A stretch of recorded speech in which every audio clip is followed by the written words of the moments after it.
सिद्धकुञ्जिकास्तोत्रम्। शिव उवाच।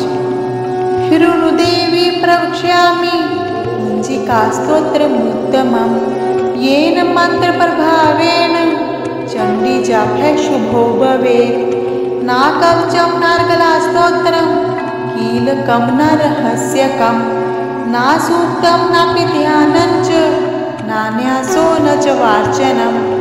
कुञ्जिकापाठमात्रेण दुर्गापाठफलं लभेत्।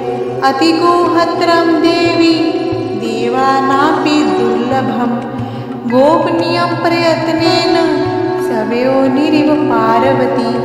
मारणं मोहनं वश्यं स्तम्भनोच्चाटनादिकं, पाठमात्रेण संसिद्धेत् कुञ्जिकास्तोत्रमुत्तमम्।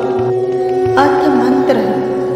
ॐ ऐं ह्रीं क्लीं चामुण्डायै विच्चे। ॐ ग्लौं हूं क्लीं जूं सः ज्वालय ज्वालय ज्वल ज्वल प्रज्वल प्रज्वल।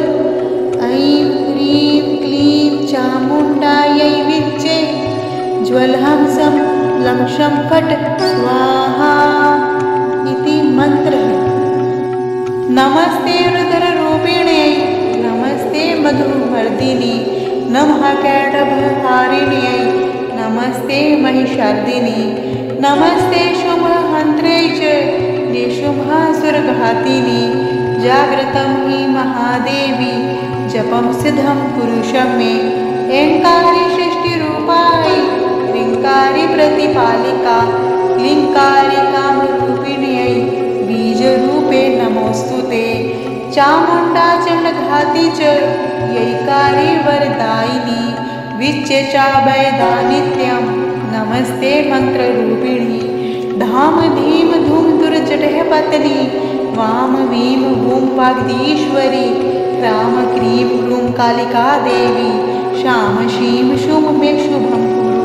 हूं हूं हुंकाररूपिणी, जम जम जम जम्हनादिनी, भ्राम भ्रीं भ्रूं भैरवी भद्रे, भवान्यै ते नमो नमः।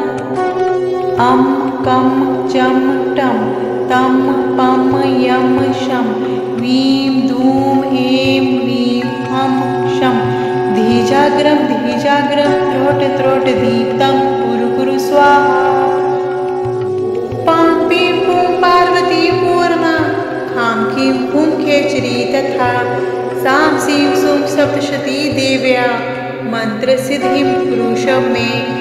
इदं तु कुञ्जिकास्तोत्रं मन्त्रजागृति हेतवे, अभक्तेनैव दैत्व्यं गोपितं रक्ष पार्वती। यस्तु कुञ्जिकाया देवी इनाम सप्तशती पठेत्, न तस्य जायते सिद्धिर्रण्यरोदनं यथा। इति श्री रुद्रयामले गौरीतन्त्रे शिवपार्वती संवादे कुञ्जिकास्तोत्रं सम्पूर्णम्।